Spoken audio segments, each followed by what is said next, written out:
Hello friend, आप सभी को मेरा नमस्कार। मैं सुनील वर्मा आप सभी का स्वागत करता हूं आपके अपने यूट्यूब चैनल में।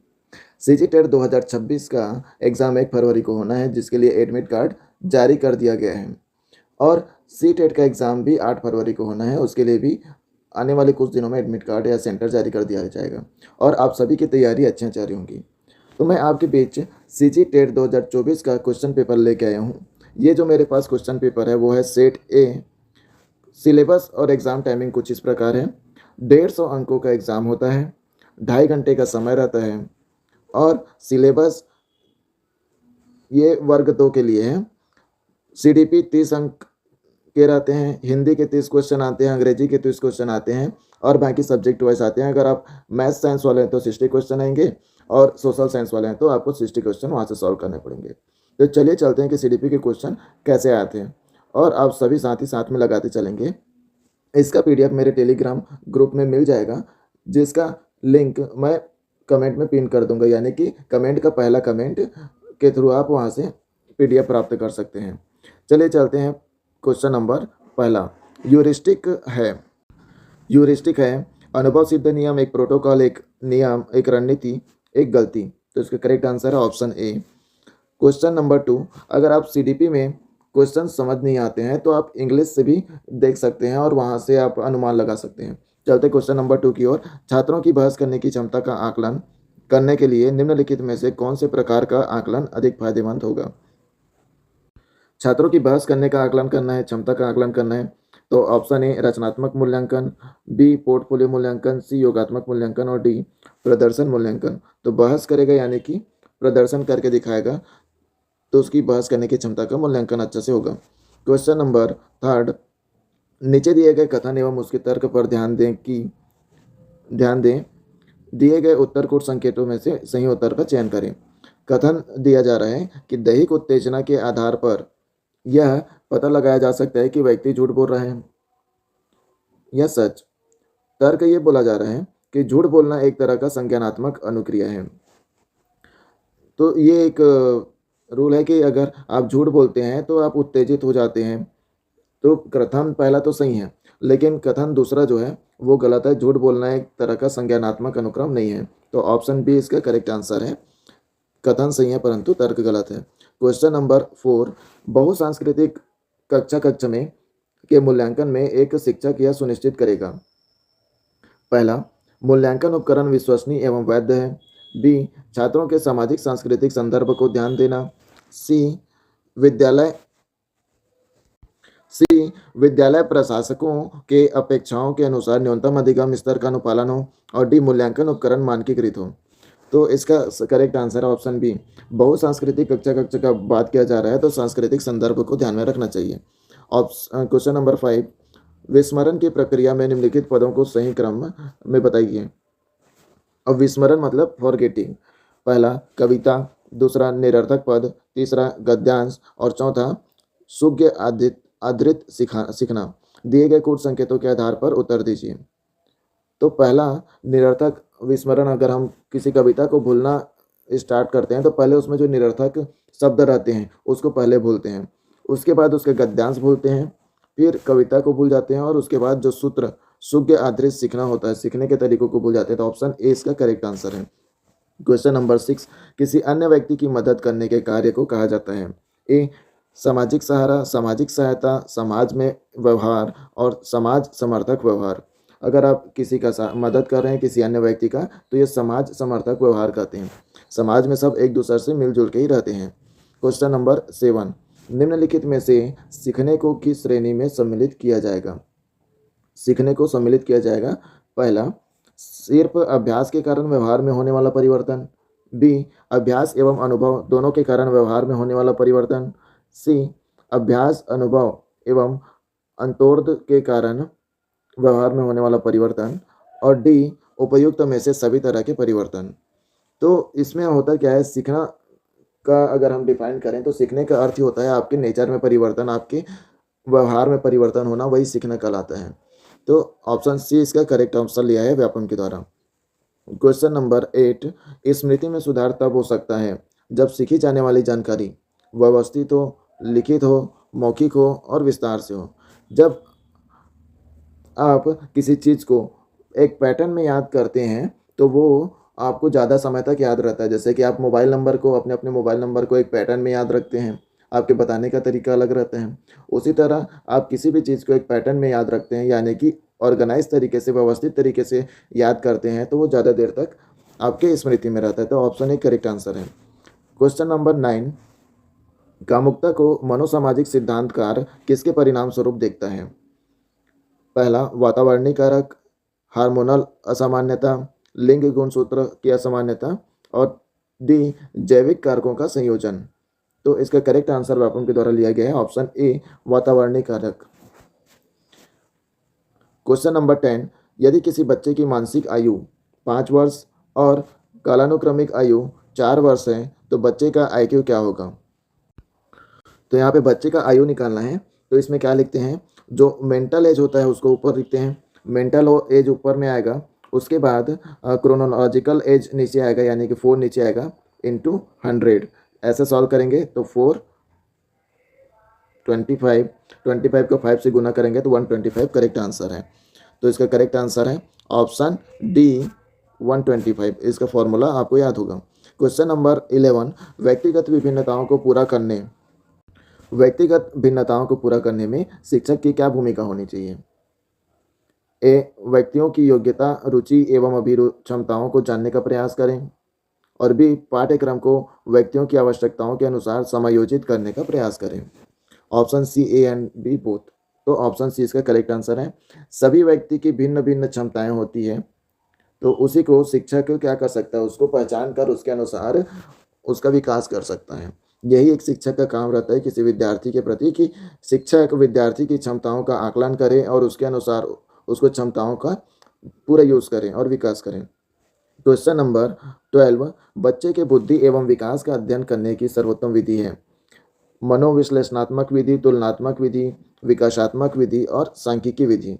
तो बच्चे के बुद्धि एवं विकास का अध्ययन करने की जो सर्वोत्तम विधि है वो है डेवलपमेंटल मेथड या विकासात्मक विधि। क्वेश्चन नंबर 13, सामाजिक संज्ञानात्मक मानचित्र है?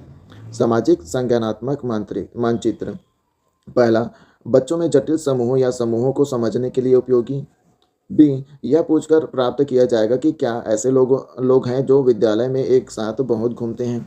सी, विभिन्न स्रोतों से मिली जानकारी को मिलाकर प्राप्त किया जाएगा। और डी, उपरोक्त सभी। तो इसका करेक्ट आंसर है उपरोक्त सभी। सामाजिक संज्ञानात्मक की बात की जा रही है, तो समूह में रहकर करने का बात किया जा रहा है। क्वेश्चन नंबर 14, वाइगोस्की ने भाषा को माना है सांस्कृतिक उपकरण, मजा या मनोरंजन, अद्वितीय और व्यर्थ। तो वाइगोस्की ने भाषा को सांस्कृतिक उपकरण माना है, कल्चरल टूल माना है। क्वेश्चन नंबर 15, दिए गए कथन एवं उसके तर्क पर ध्यान दें एवं दिए गए कूट संकेतों में से सही का चयन करें। कथन और कारण दिया गया है, आक्रामकता कुंठा से उत्पन्न होती है, और कारण दिया गया है कि सभी तरह की कुंठा आक्रामकता को जन्म देती है। तो क्वेश्चन नंबर 15 में कथन तो सही लग रहा है परंतु कारण गलत है। क्यों? क्योंकि जब आप फ्रस्ट्रेटेड हो जाते हैं तो आप एग्रेसिव हो जाते हैं, आक्रामक हो जाते हैं, लेकिन यह जरूरी नहीं है कि सभी तरह के फ्रस्ट्रेशन से आप अग्रेसिव हो। तो ऑप्शन बी इसका करेक्ट आंसर है, कथन सही है परंतु कारण गलत है। क्वेश्चन नंबर 16, विशिष्ट शिक्षा का सर्वप्रथम विकास हुआ था? विशिष्ट शिक्षा का सर्वप्रथम विकास जो है अमेरिका में हुआ था। क्वेश्चन नंबर 17, अधिगम असमर्थता शब्द किसने सुझाया? लर्निंग डिसेबल्ड किसने सुझाया? तो इसका करेक्ट आंसर है किर्क। क्वेश्चन नंबर 18, अपसारी चिंतन सृजनात्मकता से संबंधित होता है, यह कथन है? तो यह कथन है गिलफोर्ड का। ऑप्शन सी करेक्ट आंसर है। उन्होंने कहा कि अपसारी चिंतन जो है, मतलब आप अलग अलग तरीकों से सोचते हैं तो वो सृजनात्मकता से संबंधित होती है। क्रिएटिविटी आता है माइंड में, अलग अलग वे में। अगर आप किसी चीज़ को अलग अलग वे में सोचते हैं तो आपके माइंड में क्रिएटिविटी आती है। क्वेश्चन नंबर 19, प्रतिभाशाली बालक की पहचान है? पहला, शैक्षिक लब्धि, दूसरा बुद्धि लब्धि, तीसरा समायोजन और डी संवेग। तो इसका करेक्ट आंसर है ऑप्शन बी। गलत विकल्प चुनिए। समावेशी शिक्षा एकीकरण की प्रक्रिया को सुदृढ़ करती है। बी, समावेशी शिक्षा शिक्षण अधिगम प्रक्रिया का विश्लेषण है। सी समावेशी शिक्षा का आधार समानता का सिद्धांत है। और डी समावेशी शिक्षा समाज के समायोजन में सहायक है। तो ऑप्शन बी इसका गलत सही आंसर है कि वो गलत है समावेशी शिक्षा, और बाकी सभी ऑप्शन समावेशी शिक्षा को डिफाइन कर रहे हैं। क्वेश्चन नंबर 21, अनुवांशिकता को एक खालिस्तान सामाजिक संरचना के रूप में माना जाता है। तो अनुवांशिकता को एक स्थिर सामाजिक संरचना के रूप में माना जाता है। अनुवांशिकता स्थिर होता है। क्वेश्चन नंबर 22, सीखना का उपयुक्त अर्थ है। ए कौशलों का अधिग्रहण, बी ज्ञान का समावेशन, सी व्यवहार में संशोधन, और डी व्यक्तिगत समायोजन। तो सीखने का मेन पर्पस यही होता है कि आपके व्यवहार में परिवर्तन होना चाहिए, संशोधन होना चाहिए किसी चीज़ को लेकर, किसी भाव को लेकर। तो सीखने का अर्थ यही होता है कि व्यवहार में संशोधन, मतलब आपके व्यवहार में परिवर्तन होता है। क्वेश्चन नंबर 23, एक इतिहास शिक्षक ने प्राचीन भारतीय वास्तुकला पढ़ाते हुए, एक इतिहास का शिक्षक है जो वास्तुकला को पढ़ा रहा है, छात्रों के लिए स्थानीय ऐतिहासिक स्मारकों का दौरा आयोजित किया। यह एक उदाहरण है। पहला गतिविधि आधारित शिक्षण का, बी अनुभवनात्मक शिक्षण का, अनुभवात्मक शिक्षण का, सी मिश्रित शिक्षण, और डी प्रयोजना आधारित शिक्षण। तो इसका करेक्ट आंसर है बी अनुभवात्मक शिक्षण, यानी कि एक्सपेरिमेंटल टीचिंग। अब यहाँ से आपको ऑप्शन बी हिंदी में समझ नहीं आएगा, लेकिन इंग्लिश में एक बार में समझ आ जाएगा। एक्सपेरिमेंट किया जा रहा है। ऑप्शन 24, सीखना है व्यवहार में परिवर्तन, अनुभव में परिवर्तन, अनुभव का परिणाम, व्यवहार में अपेक्षाकृत स्थायी परिवर्तन। तो सभी सही है। ऑप्शन डी उपरोक्त सभी इसका आंसर है। पर्यावरण अध्ययन पढ़ाने के लिए निम्नलिखित में से कौन से उद्देश्य आवश्यक नहीं है, आवश्यक नहीं है बोला जा रहा है। तो पहला भौतिक एवं सामाजिक परिवेश के प्रति संवेदनशीलता विकसित करना, बी बुनियादी वैज्ञानिक अवधारणा और सिद्धांतों को याद करने के लिए, सी पर्यावरण का पता लगाने के अवसर प्रदान करना, और डी अवलोकन, माप, भविष्यवाणी और वर्गीकरण जैसे कौशल विकसित करना। तो ये ऑप्शन बी इसका करेक्ट आंसर है। पर्यावरण अध्ययन पढ़ाने के लिए आवश्यक नहीं है कहा जा रहा है। तो बुनियादी वैज्ञानिक अवधारणा एवं सिद्धांतों को याद करने के लिए जरूरत नहीं पड़ती है। क्वेश्चन नंबर 26, शिक्षा का मुख्य उद्देश्य होता है व्यक्ति के खालिस्तान का विकास करना। तो व्यक्ति के व्यक्तित्व मतलब पर्सनैलिटी का विकास करना ही शिक्षा का मुख्य उद्देश्य है।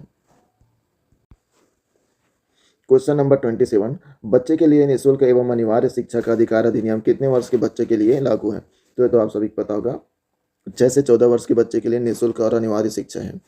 क्वेश्चन नंबर 28, निम्नलिखित में से कौन सा अध्ययन कौशल नहीं है, कौशल नहीं है। पहला औपचारिक रिपोर्ट लिखना, बी नोट लेना, सी शब्दकोश का उपयोग करना, और डी एक विश्वकोश से जानकारी प्राप्त करना। तो इसका करेक्ट आंसर है ऑप्शन ए, और अध्ययन कौशल नहीं है, अध्ययन कौशल नहीं है। और क्वेश्चन नंबर 29, शिक्षण के समझ स्तर में शामिल है पहला स्मृति, दूसरा योग्यता, तीसरा अंतर्दृष्टि और चौथा रचनात्मकता। तो शिक्षण के समझ स्तर समझेगा कैसे बच्चा, एक तो उसका स्मृति और दूसरा अंतर्दृष्टि, हो उसके बारे में सोचेगा तब फिर शिक्षण में समझ होगा, यानी कि ऑप्शन सी इसका करेक्ट आंसर है।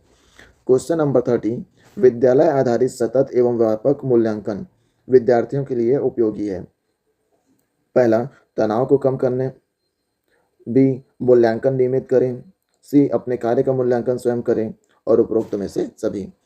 तो सभी ऑप्शन सही हैं। ऑप्शन डी करेक्ट आंसर है। विद्यालय आधारित सतत एवं व्यापक मूल्यांकन की बात की जा रही है। अब यहाँ से सीडीपी के 30 क्वेश्चन खत्म होते हैं और हिंदी के 30 क्वेश्चन आते हैं। तो हिंदी का मैं आमने सामने पढ़ूंगा, जैसे कि 31 के बाद 34। क्वेश्चन नंबर 31, अनुदित का संधि विच्छेद क्या होगा। तो अनुदित का संधि विच्छेद होता है अनुधन उदित अनुदित। क्वेश्चन नंबर 34, लिंग के लिए लिंग के संबंध में उपयुक्त विकल्प का चयन कीजिए। यह संज्ञा का वह रूप है जिससे किसी वस्तु अथवा पदार्थ की पुरुष या स्त्री जाति का बोध होता है, ये भी सही है।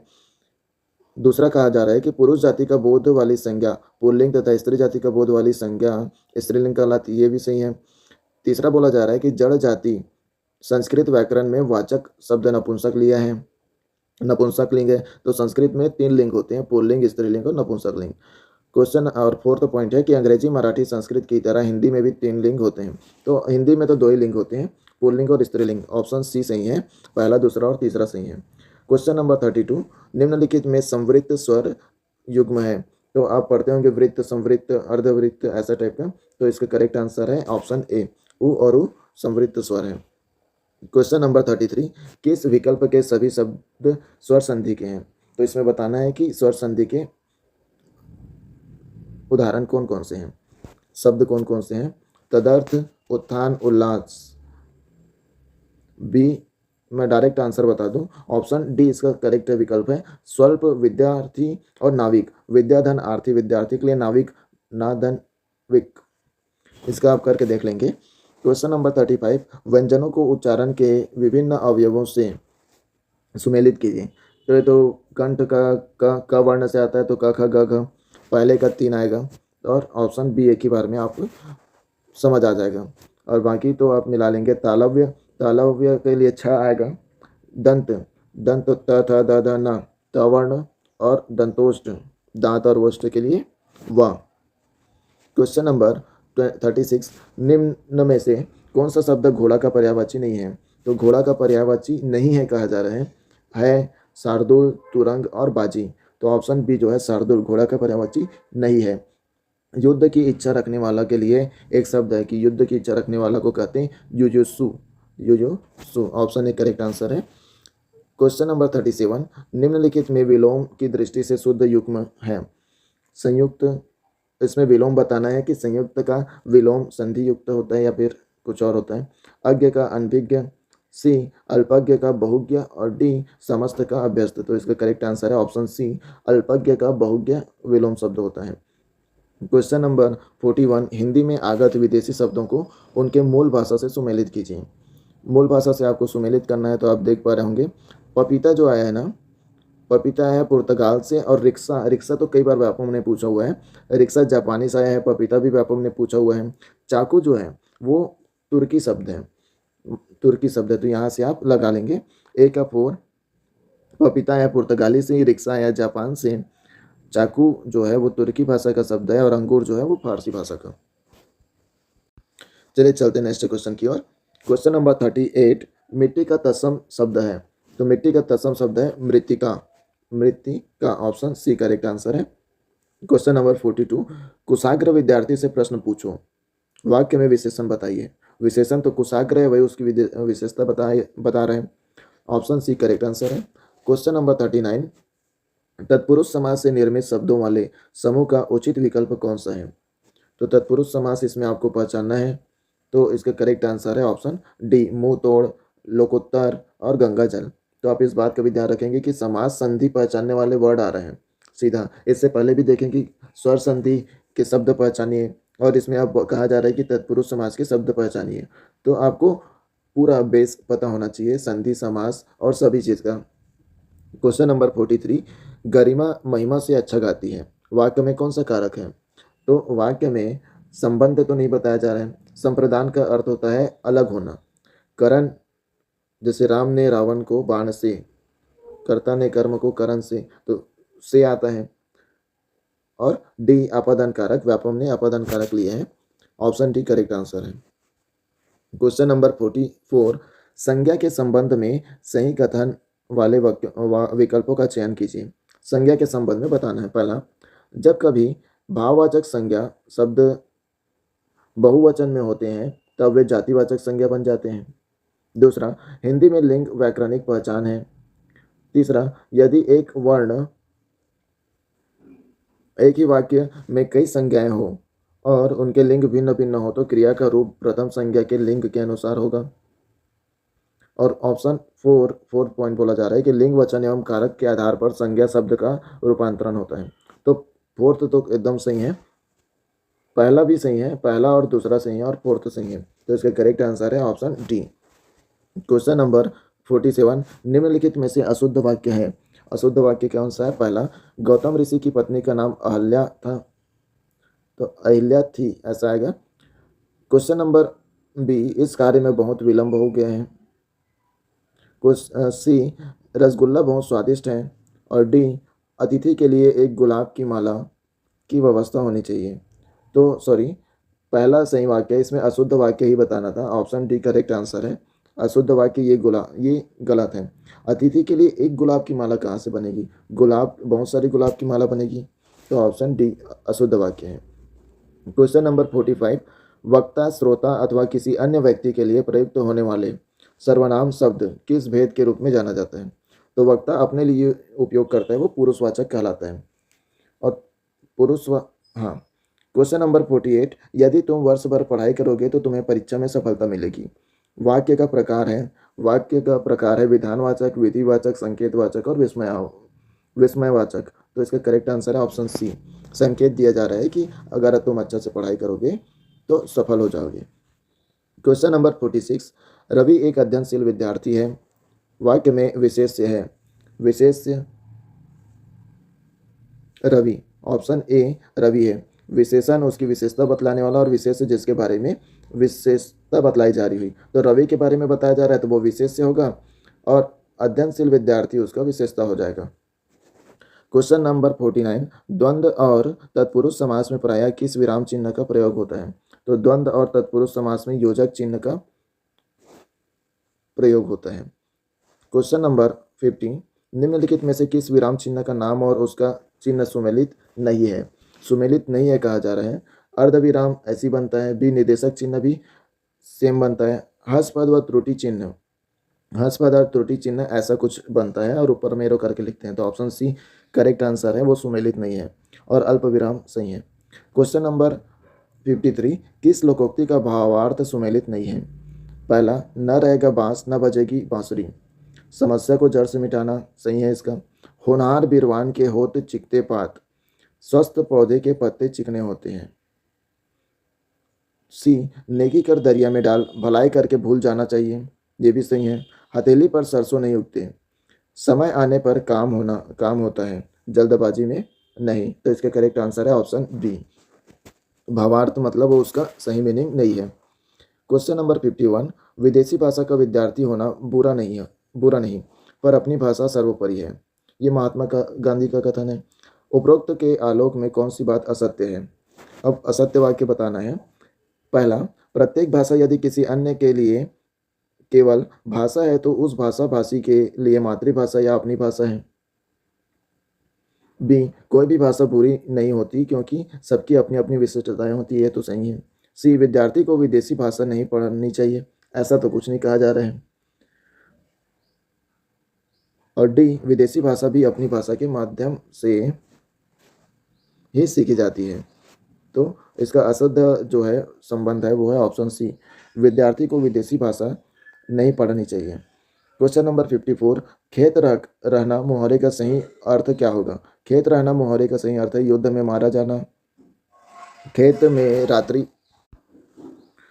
रहना मुहावरे का सही अर्थ बताना है युद्ध में मारा जाना, खेत में रात्रि विश्राम करना, खेत रेहान रखना और भूमिगत होना। तो इसका करेक्ट आंसर है खेत रहना मतलब युद्ध में मारा जाना। क्वेश्चन नंबर 55 देखते हैं। झुंड के झुंड विद्यानुरागी लंबी यात्राएं करके भारत क्यों आया करते थे? तो इसको व्यापम ने विलोपित किया हुआ है। क्वेश्चन नंबर 52, कहाँ बरखा जब कृषि सुखाने, लोकोक्ति का सही अर्थ है। इसका अर्थ देखते हैं कि पहला, वर्षा ऋतु से कृषि को लाभ होगा। बी, कम वर्षा से कृषि पर सूखे के संकट आ जाता है। सी, काम बिगाड़ने के लिए वर्षा आती है। और डी, काम बिगड़ने पर सहायता व्यर्थ होती है। तो कहाँ बरखा जब कृषि सुखाने, जब कृषि का फसल ही सूख गया है तो पानी गिरने से क्या मतलब? इसका मतलब है कि काम बिगड़ने पर सहायता, अगर काम बिगड़ गया है तो सहायता, बिगड़ने के बाद सहायता व्यर्थ हो जाती है। ऑप्शन डी करेक्ट आंसर है। क्वेश्चन नंबर 56, गद्यांश दिया हुआ है, इसमें पढ़ के आपको आंसर बताना है। तो इसमें क्वेश्चन नंबर 56 को विलोपित किया गया था और क्वेश्चन नंबर 57 को भी विलोपित किया गया था। क्वेश्चन नंबर 58 में आते हैं। ये आप गद्यांश को पढ़ के उसके भावार्थ समझ के उत्तर देंगे। क्वेश्चन नंबर 58 में कहा जा रहा है, सही मायने में पढ़ने का तात्पर्य है। पहला, लिखे हुए से अर्थ गणना। बी, वर्णों को जोड़कर उच्चारण करना। सी, वाक्यों को पहचान पाना। और डी, ध्वनि और प्रतीकों को जोड़ना। तो पढ़ने का सही मायने में पढ़ने का तात्पर्य लिखे हुए से अर्थ ग्रहण करना, अर्थ करना, जो लिखा है उसका अर्थ पहचानना ही पढ़ने का सही अर्थ है। भाषा शिक्षण में प्रयुक्त शब्दावली को उनके अर्थों के साथ सुमेलित करें। स्क्रिबलिंग, ध्वनि जागरूकता, डिकोडिंग, प्रिंट चेतना। अब इसका सही जोड़ी मिलाना है कि उसका अर्थ क्या होता है। पहला, शब्दों को चित्रों के रूप में पढ़ना और पठन अभिनय।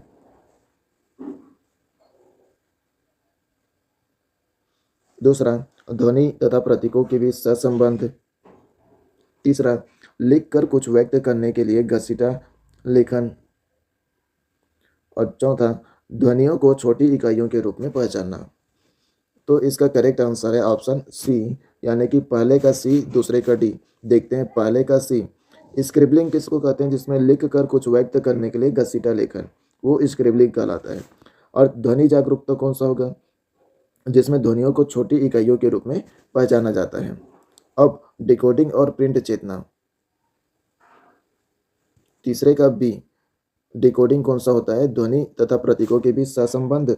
और प्रिंट चेतना, शब्दों को चित्रों के रूप में पढ़ना, पठन अभिनय। क्वेश्चन नंबर 16, नीचे दिए गए कथनों में से असत्य कथनों को लिखिए। पहला, 0 से 8 वर्ष की उम्र के बच्चे भाषा बहुत धीमी गति से सीखते हैं। इसमें असत्य कथनों को बताना है कि कौन सा कथन असत्य है। ये तो गलत है, पहला ही गलत है, क्योंकि जो छोटे बच्चे होते हैं वो जल्दी किसी चीज़ को समझ जाते हैं, सीख जाते हैं। दूसरा, छोटे बच्चे जटिल अवधारणाओं को अच्छे तरीके से अपनी घर की भाषा में सीखते हैं। जटिल अवधारणाओं को समझने के लिए छोटे बच्चे अभी परिपक्व नहीं हुए होते हैं, तो ऑप्शन बी गलत है। तीसरा, छोटे बच्चों के साथ पठन एवं लेखन की शुरुआत स्कूल की मानक भाषा में होनी चाहिए। ये इसमें असत्य कथनों को बताना है, तो इसमें पहला और तीसरा ऑप्शन बी जो है वो करेक्ट आंसर है, जो असत्य कथन है। यानी कि 0 से 8 वर्ष की उम्र के बच्चे भाषा बहुत धीमी गति से सीखते हैं, ये गलत है। बच्चा भाषा जल्दी सीख जाते हैं, घर का जैसा परिवेश, जैसा माहौल होता है, जिस भाषा में बोला जाता है वो सीख लेता है। और तीसरा, छोटे बच्चों के पठन एवं लेखन की शुरुआत स्कूल की मानक भाषा में होनी चाहिए। इस पे बहस है, क्योंकि ये मदर टंग में होना चाहिए, इससे बच्चा जल्दी ग्रहण करता है। क्वेश्चन नंबर 61, अब यहाँ से हिंदी का 30 क्वेश्चन कंप्लीट हो जाता है, जिसमें हिंदी सीडीपी और हिंदी ग्रामर के क्वेश्चन थे। अब आगे देखते हैं कि इंग्लिश के 30 क्वेश्चन है, जिसमें इंग्लिश सीडीपी के 15 और इंग्लिश ग्रामर के 15। तो इंग्लिश में 2 पैराग्राफ आता है और उस पैराग्राफ में ग्रामर को कंप्लीट कर दिया जाता है। तो पैराग्राफ का आप अच्छे से प्रैक्टिस कीजिए। मैं यहाँ पे आपके बीच पैराग्राफ को अभी नहीं रीड कर रहा हूँ। सीजी टेट में 2 पैराग्राफ आना कंफर्म है, यानी कि 15 क्वेश्चन वहाँ से आएंगे ही। यहाँ पे पहले पैराग्राफ से 10 क्वेश्चन पूछे गए हैं और यहाँ पे दूसरे पैराग्राफ से दूसरा पोयम दिया गया है और पोयम से 5 क्वेश्चन पूछे गए हैं, ठीक है, 75 तक के। अब देखते हैं क्वेश्चन नंबर 76 जो सीडीपी के क्वेश्चन है। Receptive skill in language are, तो रिसेप्टिव स्किल्स क्या होता है लैंग्वेज में? Reading and listening are receptive skill. Question number 70, reading comprehension can be done even if the reader A can identify the word in the text is read out to him. B only repeats aloud after the teacher. C does not know the meaning of all the word in the text. And D does not understand the meaning but know the pronunciation of all the word in the text. The correct answer option C होगा इसका। Question number 77, which of this is a language function. Language function कौन कौन सा है? A giving direction, B making a request, C greeting each other and D using grammar accurately. तो इसका correct answer है option B, A B and C are language function. Question number 80, acquiring one's mother tongue one fast, A just listen, just learner grammar, learns writing, speak and language. तो जब वो mother tongue सीखता है तो पहला बच्चा सिर्फ बोलना सीखता है, जस्ट लिसन सुनता है, बोलता है। Read the conversation. Question number 78, read the conversation. A how about going to the fair, B I went, A when, be tomorrow. Here I went is an error related to spelling, word choice, tense and pronoun. तो correct answer is C, tense का error है उसमें. To cater, question number 81. To cater to individual difference, a language teacher should use a textbook. To cater to individual difference, a language teacher should use textbook, audio, lingual material, videos, any one of the above. Correct answer is option B, text book use करेगा, audio lingual material use करेगा और video use करेगा. तीनों use कर सकते हैं. Question number 82. Productive skill in language are listening and writing, speaking and reading, reading and listening and writing and speaking. तो correct is option है ऑप्शन डी.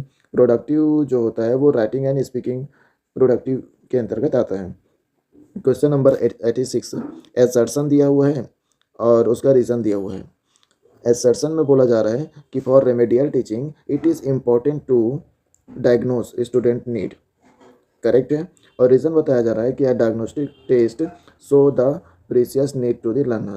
तो इसका करेक्ट आंसर है option A. Both assertion A and reason R true and reason R is necessary for assertion. Question number 83. For effective and oral communication. Effective oral communication. A. One should do grammar drill regularly. B. It is appropriate to be consistently inaccurate. Only grammatically accurate sentence are acceptable. D. Appropriateness is more important than grammatical accuracy. तो option D correct answer है. Question number 84. Dyslexia क्या होता है? Dyslexia is a blank disorder, language, hearing, kinaesthetic and vision. तो जो होता है dyslexia जो होता है वो लैंग्वेज मतलब भाषा का डिसऑर्डर होता है. Question number 87. Read the test item given below. Arrange the following step to make lemonade. A. Add lemon juice, sugar and water. B. Serve in a tumbler. C. Stir it and the test item test, predicting grammar, word choice, sequencing. तो correct answer is D, sequencing में है. Question number 85 विलोपित किया गया है तो उसको नहीं देखेंगे. इसमें बी एंड सी को पहले करेक्ट लिया गया था फिर बाद में विलोपित कर दिया गया. Question number 88. A test item for speaking can be oral and written, oral only, written only, silent through action. तो option B are correct, oral only होता है. Question number 90. The sub skill of listening include understanding fact, driving interface, predicting and D understanding the main idea. तो B यानी कि all of are included in sub skill में include रहता है. Question number 89. while teaching writing letters, teachers should A. Begin with free writing, begin with writing poem, always write letter on the blackboard for student to copy, and D. Begin with analysis, analyzing good model. Option D correct answer है. तो इस प्रकार CDP Hindi और English के 90 question complete होते हैं. अब जिनका साइंस सब्जेक्ट है उनका 60 क्वेश्चन मैं यहाँ पे मैथ्स और साइंस आपके बीच लेके आऊँगा. मैथ्स का सॉल्यूशन तो मैं अभी प्रोवाइड नहीं कर पाऊँगा, बाद में मैथ्स का सभी ट्रेड का मैथ्स का सॉल्यूशन लेके मैं आपके बीच में आऊँगा. लेकिन अभी सिर्फ क्वेश्चन ही क्वेश्चन लेके आया हूँ मैं आपके बीच. अगर होता है थोड़ा बहुत सॉल्यूशन रहेगा तो मैं कोशिश करूँगा बता देता हूँ. और साइंस के क्वेश्चन रहेंगे, उसके बाद मैथ्स और साइंस के बाद इसी वीडियो में SST के भी क्वेश्चन रहेंगे. तो SST वाले भी बने रहिएगा. मैथ्स के क्वेश्चन पहले देखते हैं. Question number 91. सीखने के एक विशेष तरीके को किसने बैंकिंग मॉडल का नाम दिया? तो बैंकिंग मॉडल तो आप सभी पता है, पॉलो फेरे जो होता है वो बैंकिंग मॉडल आता है. Question number 92. एक रचनावादी कक्षा में क्या अपेक्षित है?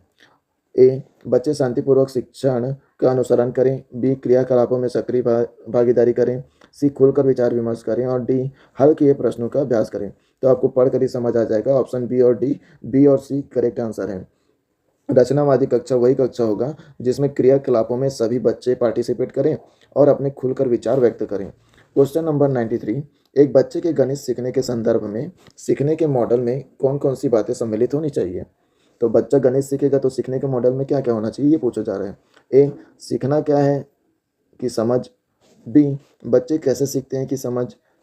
सी, एल्गोरिदम का उपयोग। और डी, विषय वस्तु की प्रकृति। तो इसका करेक्ट आंसर है ऑप्शन डी, यानी कि A, B and D are correct.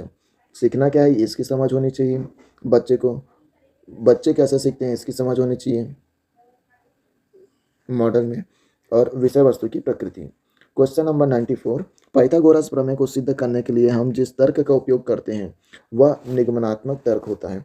ये क्वेश्चन बार बार पूछा हुआ है, 2022 के सीजी टेट में हो, चाहे सी टेट में हो, चाहे 2024 के सीजी टेट में हो, ये क्वेश्चन आया हुआ है। तो पाइथागोरस प्रमेय जो होता है वो डिडक्टिव लॉजिक होता है, निगमनात्मक तर्क होता है, यानी कि नियम से उदाहरण की ओर। क्वेश्चन नंबर 95, यदि क्यू, डब्ल्यू, एन और जेड क्रमशः परिमेय संख्या, पूर्ण संख्या, प्राकृत संख्या और पूर्णांकों के समुच्चय को प्रदर्शित करते हैं तो संख्या पद्धति को सीखने के लिए उचित क्रम क्या होगा। तो संख्या पद्धति जब हम पढ़ते हैं तो सबसे पहले प्राकृत संख्या आती है, प्राकृत संख्या आता है, उसके बाद पूर्ण संख्या आता है, फिर पूर्णांक संख्या आता है और अंत में परिमेय संख्या आता है। तो इसका करेक्ट आंसर है option A. Question number 96, 2 + 7x + 7x² + 2x³ by 1 + 2x, इसको सॉल्व करना है, इसको डिवाइड करना है, नॉर्मल डिवाइड जैसे आपने किया होगा इस तरीके से। तो ये पूरा सॉल्व करके नहीं देखना है, आपको एग्जाम में अनुमान लगाना है कि जैसे इसको पहले तो ऑर्डर में अरेंज कर लेना है। जैसे कि यहाँ पे ऑर्डर में अरेंज किया गया, 2x³ पहले आएगा, फिर x² वाला टर्म आएगा, फिर x वाला, फिर नॉर्मल वर्ड, और इधर भी x वाले टर्म पहले आएंगे। उसके बाद देखना है 2x में ऐसा क्या चीज़ का गुना करें कि 2x³ पूरी तरह से घट जाए। तो 2x³ में x² का गुना करेंगे तो x² वाला ऑप्शन सी है और डी है। तो ऐसे करके आप बना सकते हैं इसको। क्वेश्चन नंबर 97, यदि 9 to the power n into 3 to the power 3 square into 3 to the power n minus 27 to the power n by 3 to the power 3n minus 2 to the power 3 is equal to 1/27, और इसमें m minus n की value बताना है। तो ये भी आप आसानी से बना लेंगे, घातांक के क्वेश्चन है, इसमें कुछ कुछ फॉर्मूले लगेंगे और जो कॉमन रहेगा उसको निकाल के काटना है। क्वेश्चन नंबर 98, इसमें फॉर्मूला लगेगा 2 का स्क्वायर + 4 का स्क्वायर + 6 का square plus dot dot dot plus 20 का स्क्वायर का मान। तो इसमें फॉर्मूला बनेगा, ये सब सॉल्यूशन मैं आपके बीच लाऊंगा। अभी मैथ्स में किसी भी प्रॉब्लम का सॉल्यूशन मैं नहीं बता पाऊंगा आपको। क्वेश्चन नंबर 99, यदि 2x + 3y = 8 और xy = 2 तब 8x³ + 27x³ का मान। तो इसका करेक्ट आंसर है ऑप्शन सी 2 to 4। ये फॉर्मूला में रखेंगे a³ + b³ और वहाँ से जाके आप सॉल्व करेंगे। क्वेश्चन नंबर 100, श्रेणी 1/2, 3/4 + 3/4 + 7/8 + 15/16 एंड सो ऑन के प्रथम n पदों का योग। तो ये समांतर श्रेणी गुणोत्तर श्रेणी के क्वेश्चन है। इसका करेक्ट आंसर है D, 2 to the power -n + n-1। ये अनुपात समानुपात का क्वेश्चन है। रमेश एवं सुरेश की आयु का अनुपात 4:5, 12 वर्ष पश्चात यह अनुपात 5:6 हो जाता है। तो सुरेश की वर्तमान आयु, यहाँ से आप सॉल्यूशन भी देख सकते हैं। इसका करेक्ट आंसर है ऑप्शन डी। क्या होगा, 4:5 बोला गया तो 4/5 लेंगे और 12 वर्ष बाद तो 12 को जोड़ देंगे दोनों में, प्लस कितना अनुपात हो जाता है 5:6, 5:6 हो जाएगा। देन फिर उसको सॉल्व करेंगे जैसे भी बराबर मिला के, फिर वहाँ से x का वैल्यू आ जाएगा। क्वेश्चन नंबर 102, यदि दो संख्याएं एक संख्या के क्रमशः 20% एवं 50% है तब पहली संख्या दूसरी संख्या के कितना परसेंट है। तो ये परसेंटेज का क्वेश्चन है, ये भी बन जाएगा, इसी है, ऑप्शन सी करेक्ट आंसर है। क्वेश्चन नंबर 103, एक ट्रेन जिसकी लंबाई 600 मीटर है 72 किलोमीटर प्रति घंटा की रफ्तार से चल रही है, 300 मीटर लंबी सुरंग को पार करने में उसे कितना समय लगेगा। सिंपल है, 6 3 9/72 × 5/18। तो ऐसा डिवाइड करेंगे तो इसका क्वेश्चन आ जाएगा, आंसर आ जाएगा 45 second. Question number 104, x ratio x सब रेशियो y रेशियो z तब x रेशियो z का आंसर बताना है, ऑप्शन सी इसका करेक्ट आंसर है। ये अनुपात का क्वेश्चन है, आप सॉल्व करके देखिएगा। बाकी नहीं होगा तो एक बार मेरे को बताइएगा, कमेंट में बताइएगा, मैं वहाँ से आपको सॉल्यूशन प्रोवाइड कर दूंगा। यदि क्वेश्चन नंबर 105, यदि 60 पुस्तकों का क्रय मूल्य 40 पुस्तकों के विक्रय मूल्य के समान है तब लाभ परसेंट होगा। तो इसमें सिंपल है, सी पी एस पी का एक अनुपात आएगा और कितना का डिफरेंस आ रहा है। जैसे सी पी है 2 एस पी आया 3। अब बताना है कि लाभ कितना हो रहा है। एक का लाभ हो रहा है किस पे, 2 पे, गुना 100, तो 2 एकम 2 पचासम 50 and correct answer is 50। Correct answer 50।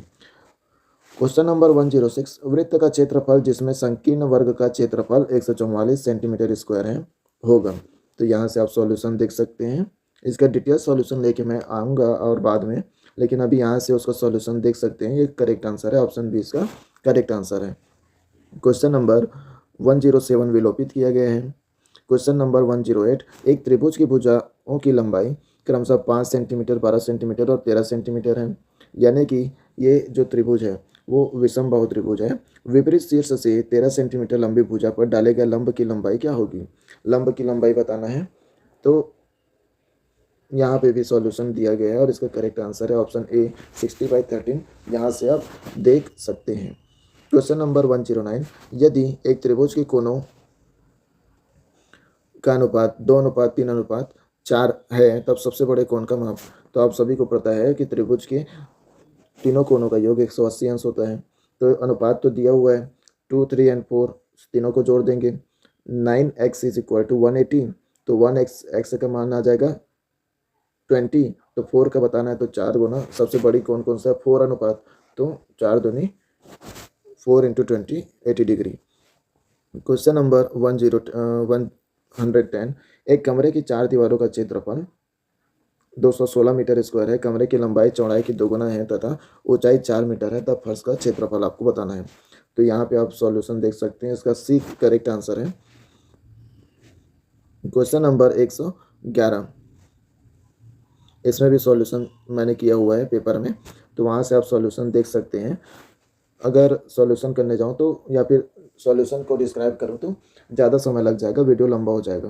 Question number 111 का सही आंसर है सी। क्वेश्चन नंबर 112, एक आयत के कारण उसकी एक भुजा से 2 गुना है। आयत की भुजाओं का अनुपात निकालना है। तो इसका करेक्ट आंसर है ऑप्शन सी 1:3 √3। 113 में कहा गया है कि ए बी सी डी एक चतुर्भुज है जिसमें ए बी बराबर 6, बी सी बराबर 12, सी डी बराबर 15 और डी ए बराबर 7 सेंटीमीटर तथा बी डी बराबर 9 सेंटीमीटर है। चतुर्भुज का क्षेत्रफल आपको बताना है।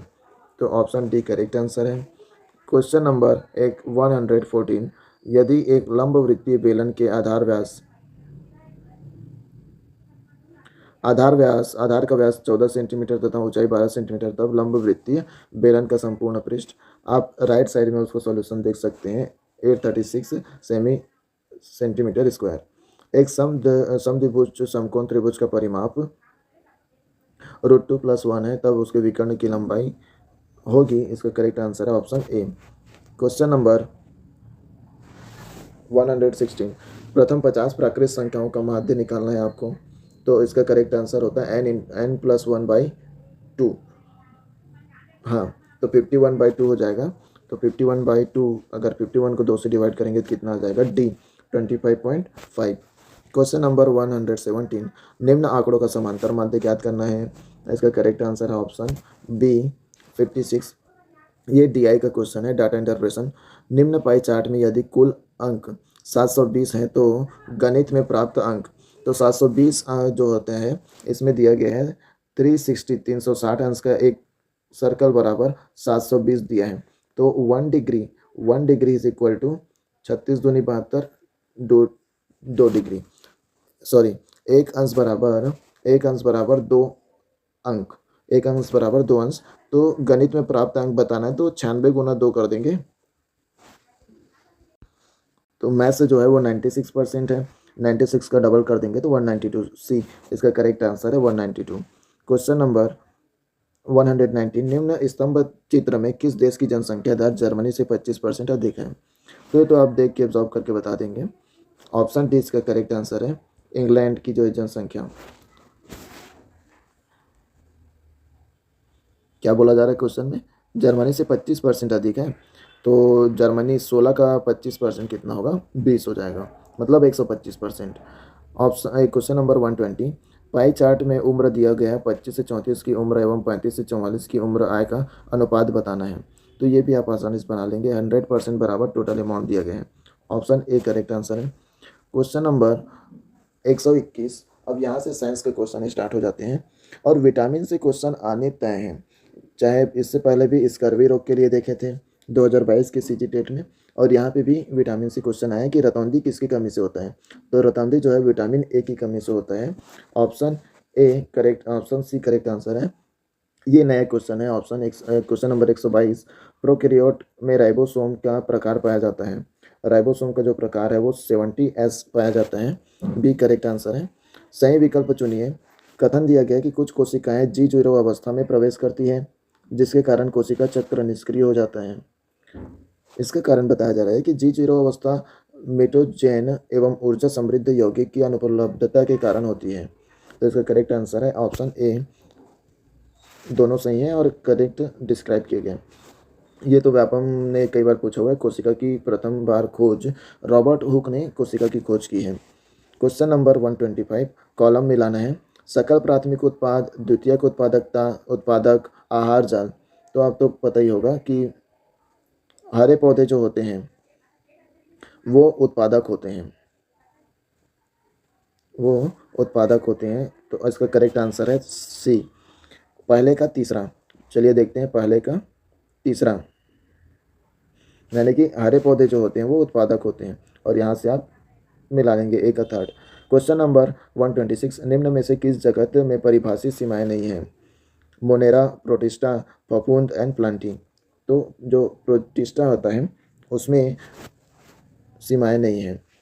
क्वेश्चन नंबर 127 सर्दियों की सुबह मार्बल टाइल्स लकड़ी की टाइल्स की तुलना में ठंडी महसूस होगी क्योंकि मार्बल टाइल्स लकड़ी की टाइल्स की तुलना में ऊष्मा का बेहतर संवाहक है।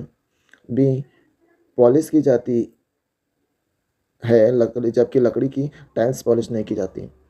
सी लकड़ी की टाइल्स से अधिक प्रतिबिंबित करती है। और डी लकड़ी की टाइल्स की तुलना में ऊष्मा का कुछ अलग है। लकड़ी की टाइल्स की तुलना में ऊष्मा का कुछ अलग है। तो इसका करेक्ट आंसर है ऑप्शन ए। मार्बल सुबह सुबह ठंडे हो जाते हैं, लकड़ी की टाइल्स की तुलना में ऊष्मा का बेहतर संवाहक होता है। क्वेश्चन नंबर 128 पवन ऊर्जा एक अंतरायिक ऊर्जा है, मतलब इंटरमिटेंट। बी दूरस्थ एवं पृथक जगहों पर अत्यंत उपयोगी है। सी मौसम पर निर्भर नहीं है। और डी स्वच्छ ऊर्जा है। तो इसका करेक्ट आंसर है option B. First, second and fourth are true, मतलब सही है, आर राइट। क्वेश्चन नंबर 129 निम्नलिखित में से क्या सबसे सरल प्रकार की गति है? तो सरल प्रकार की गति जो होती है सरल रेखीय गति होती है, जो एक ही रेखा में गति करती है, सीधी। क्वेश्चन नंबर 130 गर्म पिंड से ठंडे पिंड में ऊष्मा का स्थानांतरण कहलाता है। गर्म पिंड से ठंडे पिंड में कंडक्शन कहलाता है। क्वेश्चन नंबर 131 ऊष्मा सदैव बड़ी वस्तु से छोटी वस्तु की ओर प्रवाहित होती है। कारण बताया जा रहा है कि विभिन्न प्रणाली जिसके द्वारा ऊष्मा का प्रवाह होता है वे चालन, संवहन एवं विकिरण है। तो ऑप्शन आर तो सही है, लेकिन जो है कारण वो गलत है। ऑप्शन डी इसका करेक्ट आंसर है। क्वेश्चन नंबर 132 चलती ट्रेन में खड़े एक यात्री ट्रेन के रुकने पर अचानक आगे की ओर गिर जाता है। तो ये तो जड़त्व का नियम है, ये तो आप देख के समझ जाएंगे। तो ऑप्शन सी वेग में परिवर्तन के कारण जड़त्व। क्वेश्चन नंबर 133 स्वतंत्र रूप से लटकता हुआ चुंबकीय छड़ स्थिर अवस्था में रहता है। जिधर पोल होते हैं उत्तर और दक्षिण, साउथ पोल होते हैं दोनों, इसलिए उत्तर और दक्षिण इसका करेक्ट आंसर है। तब चुंबक जो है वो स्थिर अवस्था में होगा। क्वेश्चन नंबर 134 कारण बताया जा रहा है कि वस्तु की दूरी लेंस से वस्तु की दूरी, और कारण इससे वस्तु के लेंस के प्रकाशित केंद्र तक मापा जा सकता है। ऑप्शन ए करेक्ट आंसर है। बोथ आर राइट एंड कारण आर का कथन का सही स्पष्टीकरण करता है।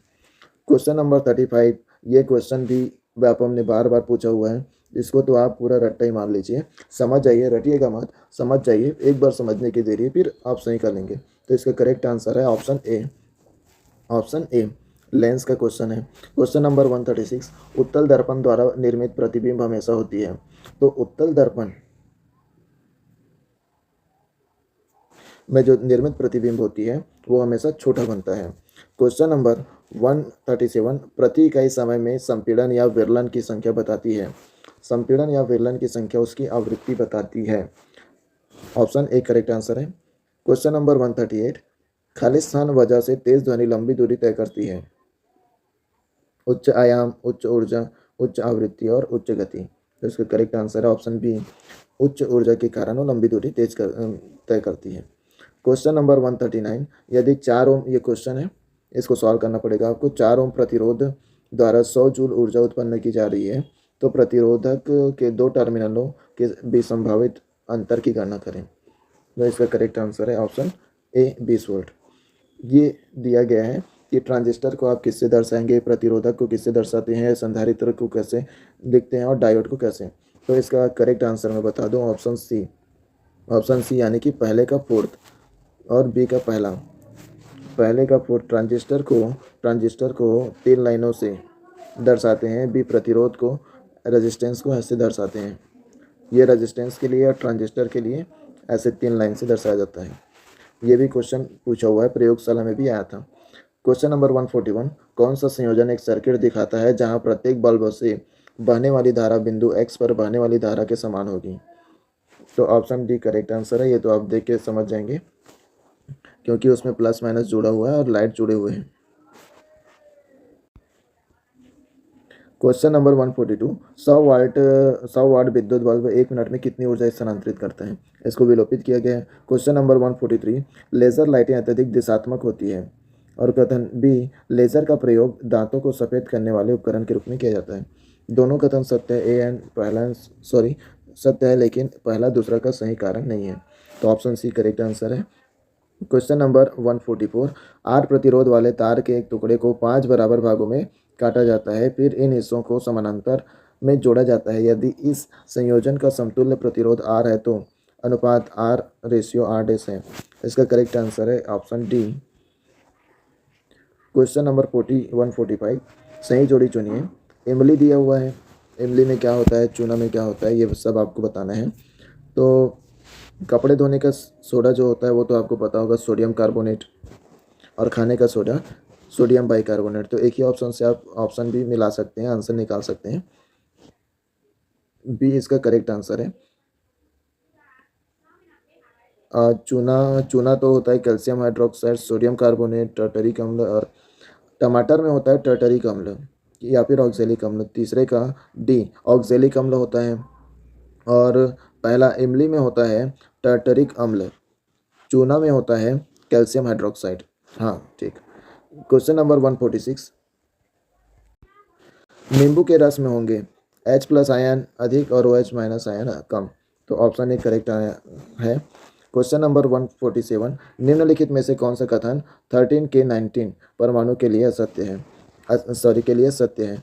तो जो ऊपर में जो नीचे में जो रहता है वो परमाणु प्रोटॉन को दर्शाता है, प्रोटॉन को डिफाइन करता है। ऑप्शन डी करेक्ट आंसर है। दंत क्षय का कारण लार के pH का 5.5 से कम हो जाना है। ऑप्शन सी करेक्ट आंसर है। क्वेश्चन नंबर 149, 2PbO सॉलिड, सी सॉलिड, और ये इस प्रतिक्रिया के बारे में कौन सा कथन सत्य है वो बताना है। थर्ड एंड फोर्थ पॉइंट जो है वो करेक्ट है, यानी कि कार्बन का ऑक्सीकरण हो रहा है और लेड ऑक्साइड का अपचयन किया जा रहा है। क्वेश्चन नंबर 150, कथन दिया गया है एक मिश्रण में किसी भी अनुपात में एक से अधिक पदार्थ मिश्रित होते हैं और इसके घटकों के गुणों को दर्शाते हैं। कथन कहा गया है कि चीनी एक सजातीय मिश्रण है। तो इसका करेक्ट आंसर है ए। कथन सही है लेकिन कथन ए सही है, कथन बी गलत है। इस तरह से मैथ्स साइंस के 60 क्वेश्चन कंप्लीट होते हैं। अब देखते हैं सामाजिक अध्ययन के 60 क्वेश्चन। क्वेश्चन नंबर 91, प्राचीन शास्त्रों के अनुसार निम्नलिखित में से कौन सा क्रय विवाह था। तो क्रय विवाह जो था ना, असुर विवाह क्रय विवाह था। क्वेश्चन नंबर 92 याज्ञवल्क्य के अनुसार पुत्र विहीन पत्नी की मृत्यु के बाद उसकी संपत्ति पर प्रथम अधिकार किसका होता है? तो पुत्रविहीन पत्नी वो पुत्रविहीन पति की मृत्यु के बाद पत्नी का प्रथम अधिकार होता है। क्वेश्चन नंबर 93 गुप्त काल में सती प्रथा के प्रचलित होने का प्रमाण मिलता है। 510 ईस्वी में भानुगुप्त के एरान अभिलेख द्वारा जारी किए गए किस अभिलेख में सती प्रथा का विवरण है? आंसर तो पहले बता दिया, एरान अभिलेख में सती प्रथा का उल्लेख मिलता है। क्वेश्चन नंबर 94 मैं कवि हूँ, मेरे पिता वैद्य हैं और मेरी माता अनाज पीसने का कार्य करती है। वर्ण व्यवस्था के बारे में यह सूक्त किस वेद में दिया गया है? तो वर्ण व्यवस्था का जो उल्लेख है वह ऋग्वेद में किया गया है। क्वेश्चन नंबर 96 निम्नलिखित में से कौन सा सम्मिलित नहीं है? पहला मुद्रा पूरा लेखा शास्त्र, अभिलेख मुद्रा शास्त्र दिया है, और सी प्राचीन दस्तावेज पूरा लिपि शास्त्र। तो सुमेलित नहीं है, पहला और दूसरा सुमेलित नहीं है। क्वेश्चन नंबर 96 निम्नलिखित में से कौन सा स्थल प्रागैतिहासिक चित्रकला के लिए प्रसिद्ध है? प्रागैतिहासिक चित्रकला के लिए भीमबेटका प्रसिद्ध है, MP में है वो। क्वेश्चन नंबर 97 वैदिक काल के संदर्भ में सही है। पहला सन्यासी सदैव पलायनवादी नहीं थे। कारण बताया जा रहा है कि सन्यासी वास्तव में कुछ मौलिक प्रश्नों के उत्तर खोजने में संलग्न थे। तो दोनों सही हैं और एक दूसरे की व्याख्या करते हैं। क्वेश्चन नंबर 98 सिंधु घाटी सभ्यता में गोदीपाड़ा के अवशेष कहाँ मिले हैं? तो लोथल में मिलेगा, क्योंकि लोथल एक बंदरगाह था, तो वहाँ पे गोदीपाड़ा या डॉकयार्ड मिलेगा आपको। क्वेश्चन नंबर 99 पाए का शुद्धतम मूल्य 3.1416 निम्नलिखित में से किसने बताया? तो ये तो आर्यभट्ट जी ने बताया है। शून्य की खोज, पाए का मान, पृथ्वी सूर्य की परिक्रमा लगाती है, ये सब आर्यभट्ट ने बताया है। और पृथ्वी का और भारत का प्रथम उपग्रह भी आर्यभट्ट जी के नाम पर है। क्वेश्चन नंबर 100 शैलेंद्र समाज के द्वारा बोरोबुदुर बौद्ध स्तूप कहाँ बनाया गया? तो Borobudur Java Indonesia side. Question number 101 इसमें शासक और उपाधि दिया गया, ये मोस्ट इंपॉर्टेंट है, यहाँ से व्यापम ने बहुत बार क्वेश्चन उठाया है। अशोक का जो नाम है वो प्रियदर्शी, अशोक प्रियदर्शी नाम है, यानी पहले का दूसरा। समुद्रगुप्त ने विक्रमांक की उपाधि धारण की, विक्रमांक। और ये क्वेश्चन तो मोस्ट इंपॉर्टेंट है कि विक्रमादित्य की उपाधि किसने धारण की? चंद्रगुप्त द्वितीय ने विक्रमादित्य की उपाधि धारण की है। ये क्वेश्चन व्यापम में PSC में बार बार पूछे जा चुके हैं कि विक्रमादित्य की उपाधि किसने धारण की या फिर चंद्रगुप्त द्वितीय ने कौन सी उपाधि धारण की? तो विक्रमादित्य करेक्ट आंसर है, इसको तो आप नोट ही कर लीजिए। स्कंदगुप्त ने शक्रादित्य, क्योंकि उन्होंने शकों को पराजित किया इसलिए स्कंदगुप्त ने शक्रादित्य की उपाधि धारण की। ऑप्शन बी करेक्ट आंसर है। क्वेश्चन नंबर 102 किसने लिखा है कि मौर्य सेना में 6 लाख पैदल, 30,000 घुड़सवार और 9,000 हाथी थे? तो ये तो प्लिनी ने बताया है, प्लिनी के अनुसार सी। क्वेश्चन नंबर 103 10वीं 11वीं शताब्दी के दौरान सूफियों को कितने क्रमों या सिलसिलों में संगठित किया गया था? तो इसकी 12 सूफी संप्रदाय थे, चिश्ती संप्रदाय ऐसा करके। क्वेश्चन नंबर 104 निम्नलिखित में से कौन सा जोड़ा सुमेलित नहीं है? तो इसका करेक्ट आंसर है ऑप्शन डी, रामानंद चोखा मेला 1600-1700 ईस्वी सन। सूची को मिलाना है नामदेव, चैतन्य महाप्रभु, रामानुजाचार्य और रविदास। तो ये क्वेश्चन भी बहुत बार रिपीटेड है, व्यापम ने यहाँ से कई बार क्वेश्चन पूछे हैं। तो जो है नामदेव हैं, इनका नाम आता है महाराष्ट्र में नामदेव मेला वाला भी लगता है इस समय। और चैतन्य महाप्रभु आते हैं पश्चिम बंगाल में बहुत फेमस नाम है। रामानुजाचार्य जी आते हैं तमिलनाडु से और रविदास आते हैं उत्तर प्रदेश से। तो इसका करेक्ट आंसर है ऑप्शन बी। आप एक बार मिला लेंगे और इसको भी आप नोट करके रख लीजिए आपके सामने मेज पर जहाँ पे पढ़ते हैं, यहाँ से क्वेश्चन आते ही है। क्वेश्चन नंबर 106 निम्नलिखित कथनों भक्ति की प्रारंभिक परंपराओं से संबंधित हैं, इनमें से कौन सा सही है? पहला पूजा के विभिन्न स्वरूपों के विकास के दौरान संत कवि आमतौर पर ऐसे नेता के रूप में उभरे जिनके आसपास भक्तों का एक समुदाय विकसित हुआ। दूसरा भक्ति के कई स्वरूपों में ब्राह्मण देवताओं और भक्तों के बीच महत्वपूर्ण मध्यस्थ के रूप में बने। और तीसरा भक्ति परंपराओं को आमतौर पर इतिहासकारों द्वारा 2 व्यापक वर्गों में वर्गीकृत किया गया था, सगुण और निर्गुण। तो उपरोक्त सभी सही हैं। डी 10 मई 1857 को सैनिकों ने कहाँ विद्रोह शुरू किया? तो मेरठ छावनी, ऑप्शन डी करेक्ट है। सन 1616 में जहांगीर ने निम्न में से किसको दक्षिण का सूबेदार बनाया? तो जहांगीर ने खुर्रम को सूबेदार बनाया, ये भी करेक्ट आंसर है। क्वेश्चन नंबर 109, मुगल काल में अपील का सर्वोच्च अंतिम न्यायालय कौन सा था? तो मुगल काल में अपील का सर्वोच्च न्यायालय था सम्राट के पास, लास्ट। क्वेश्चन नंबर 110, अकबर ने किस सन में जजिया कर समाप्त किया? तो 1566 में जजिया कर समाप्त किया। क्वेश्चन नंबर 111, शाहमहल का संबंध किस राज्य से है? शाहमहल का संबंध उत्तर प्रदेश से है। क्वेश्चन नंबर 112, 1857 की क्रांति के समय भारत का गवर्नर जनरल कौन था? तो 1857 का जब क्रांति हुआ तो भारत के गवर्नर जनरल उस समय कैनिंग थे। क्वेश्चन नंबर, ये भी याद रखिएगा, 1857 की क्रांति बहुत बार क्वेश्चन आए हुए हैं, कैनिंग से भी क्वेश्चन आए हुए हैं। क्वेश्चन नंबर 113, अकबर ने पति की चिता पर विधवा के जल जाने की सती प्रथा पर रोक लगा दिया था, ये सही है। दूसरा, अकबर ने बाल विवाह को हतोत्साहित किया तथा हिंदुओं में विधवा पुनर्विवाह को प्रोत्साहित किया, ये भी सही है। तो करेक्ट आंसर सी, दोनों सही है। झांसी की रानी लक्ष्मीबाई को पराजित करने वाले जनरल का नाम? तो झांसी की रानी लक्ष्मीबाई को यूरोज ने पराजित किया। क्वेश्चन नंबर 115, निम्न में से क्या भारत के मूल संविधान की प्रस्तावना नहीं है? संपूर्ण प्रभुत्व संपन्न, गणराज्य, पंथ निरपेक्ष और लोकतांत्रिक। तो पंथ निरपेक्ष जो है वो मूल संविधान की प्रस्तावना नहीं था, उसको बाद में ऐड किया गया। अब इसको सुमेलित करना है। राष्ट्रपति शासन, मातृत्व अवकाश, अनिवार्य एवं निःशुल्क शिक्षा। अनिवार्य और निःशुल्क शिक्षा तो मौलिक कर्तव्य है, मौलिक अधिकार है। राष्ट्र ध्वज और राष्ट्रगान का सम्मान, ये मौलिक कर्तव्य है। मातृत्व अवकाश जो है राज्य के नीति निर्देशक तत्व हैं, और राष्ट्रपति शासन जो है आपातकालिक प्रावधान है। तो इसका करेक्ट आंसर मैं आपको बता दूं, ऑप्शन डी करेक्ट आंसर है।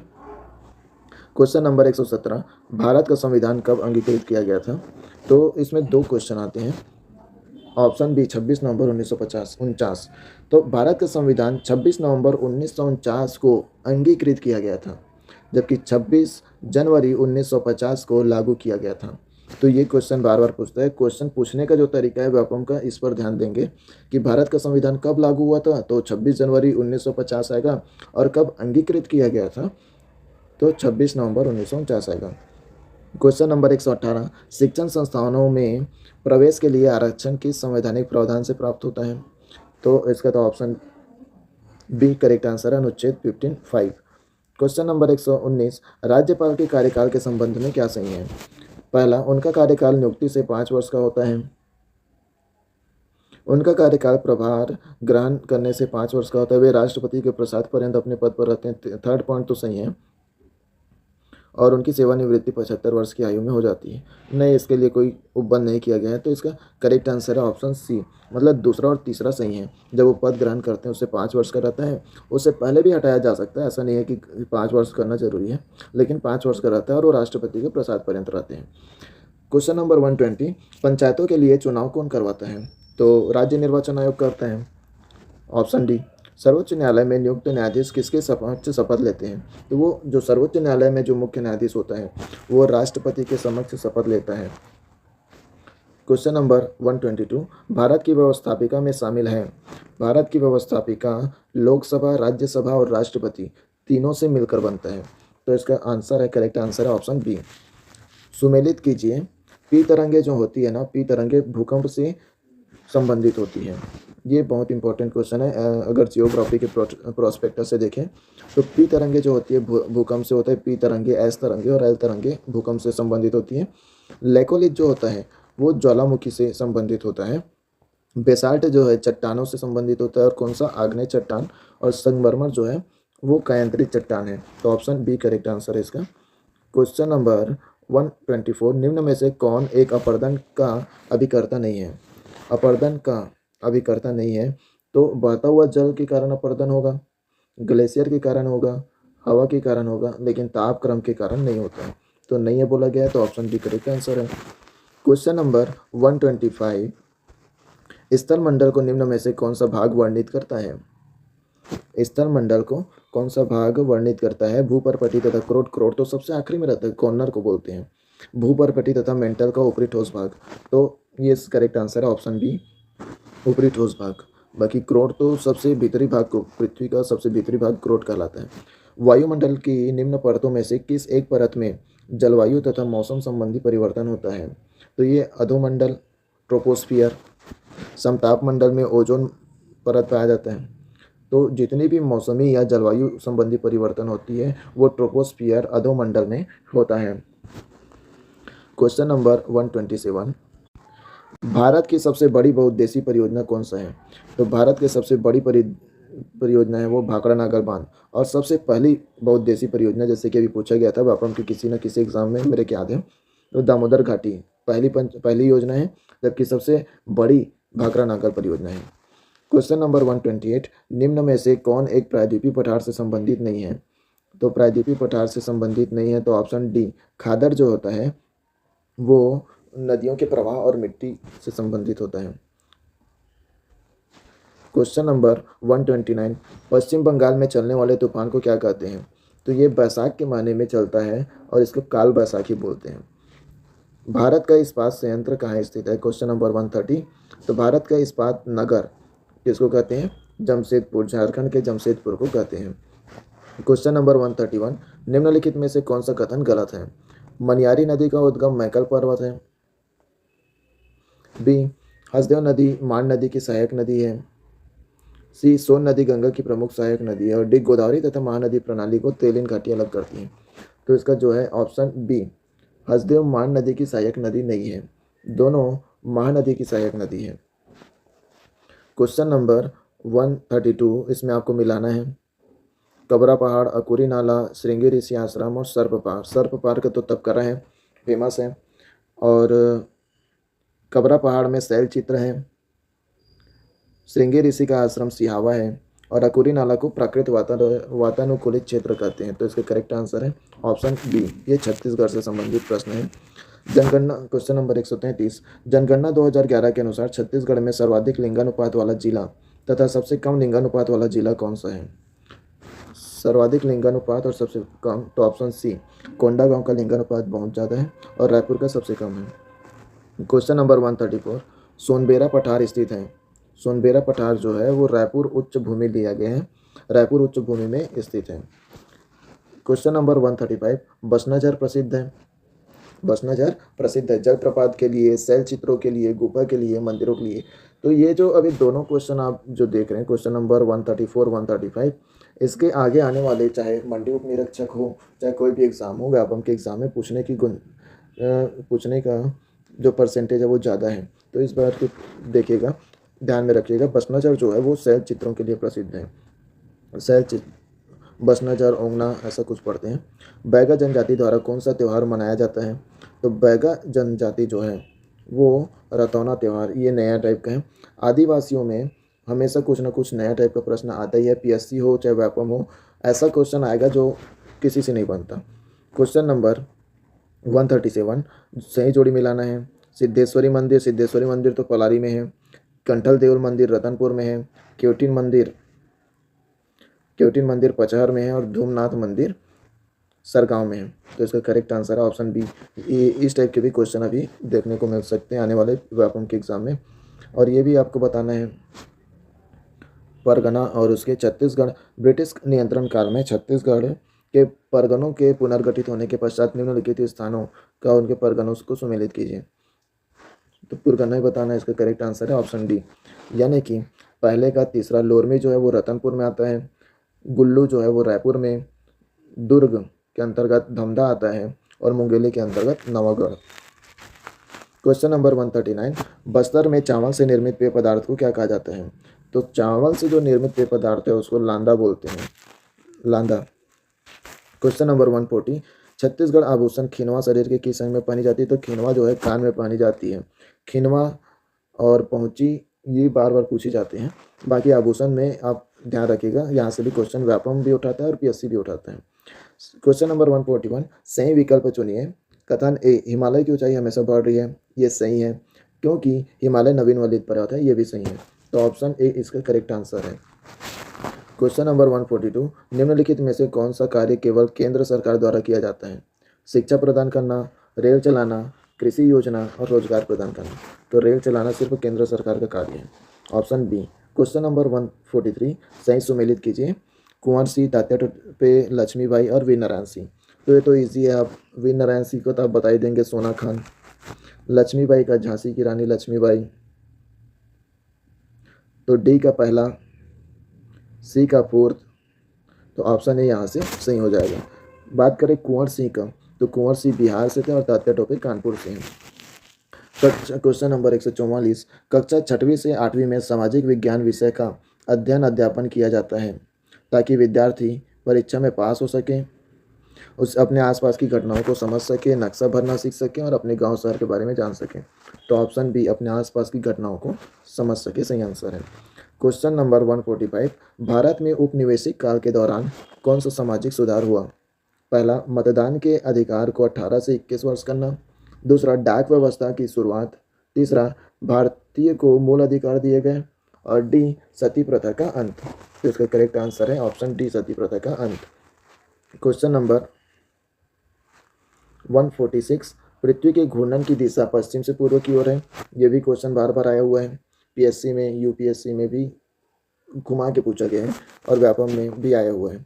क्वेश्चन नंबर 147 कक्षा में विद्यार्थियों की संख्या, विद्यार्थियों को अक्षांश एवं देशांतर रेखाओं को समझाने के लिए कौन सी सहायक सामग्री उपयुक्त होगी?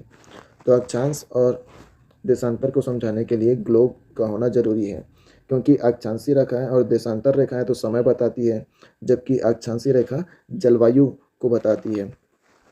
क्वेश्चन नंबर 148 लोकतंत्र में मीडिया की भूमिका है देश के लिए कानून बनाना, देश में विवादों को सुलझाना, देश में हो रही घटनाओं की सही जानकारी देना और सरकारी योजनाओं को लागू करना। तो मीडिया का काम है देश में हो रही घटनाओं की सही जानकारी देना। क्वेश्चन नंबर 149 भारत में मुगल शासकों के शासनकाल का सही क्रम। तो ये तो आप सभी भूल जाते हैं, मैं भी भूल जाता हूँ, तो इसको याद रखेंगे। ऑप्शन सी करेक्ट आंसर है, Babur, Humayun, Akbar, Jahangir, Aurangzeb. Question number 150 and last, मान लो आपके पिताजी ने 6 माह पूर्व नल कनेक्शन लेने के लिए आवेदन किया था, परंतु उस पर अभी तक कोई कार्यवाही नहीं हुई है। निम्नलिखित में से कौन सा अधिकार आपको यह जानने में मदद करता है कि अभी तक नगर निगम द्वारा क्या कदम उठाए गए? तो ये तो सूचना के अधिकार के तहत आप जानकारी मांग सकते हैं। आरटीआई 2005 के तहत आप सूचना मांग सकते हैं किसी भी विभाग से। तो इस तरह सीजी टेट 2024 के पूरे क्वेश्चन कंप्लीट होते हैं। तो क्वेश्चन का लेवल सीजी टेट 2024 में अच्छा आया था, मैथ्स के लेवल अच्छे थे।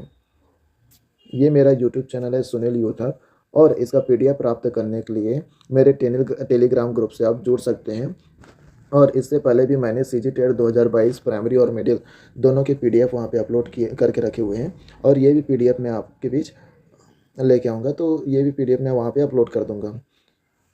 और सी टेट के भी क्वेश्चन पेपर का डिस्कशन मैं आपके बीच लेके आऊँगा, लेकिन उससे पहले सीजी टेट 2022 और 2024 में हिंदी से जितने भी क्वेश्चन आए हैं वो सब आपके बीच लेके आने की कोशिश करूँगा। तो वीडियो आपको कैसा लगा कमेंट कीजिएगा, अच्छा लगे तो सब्सक्राइब कीजिएगा चैनल को और लाइक कीजिएगा। Thank you.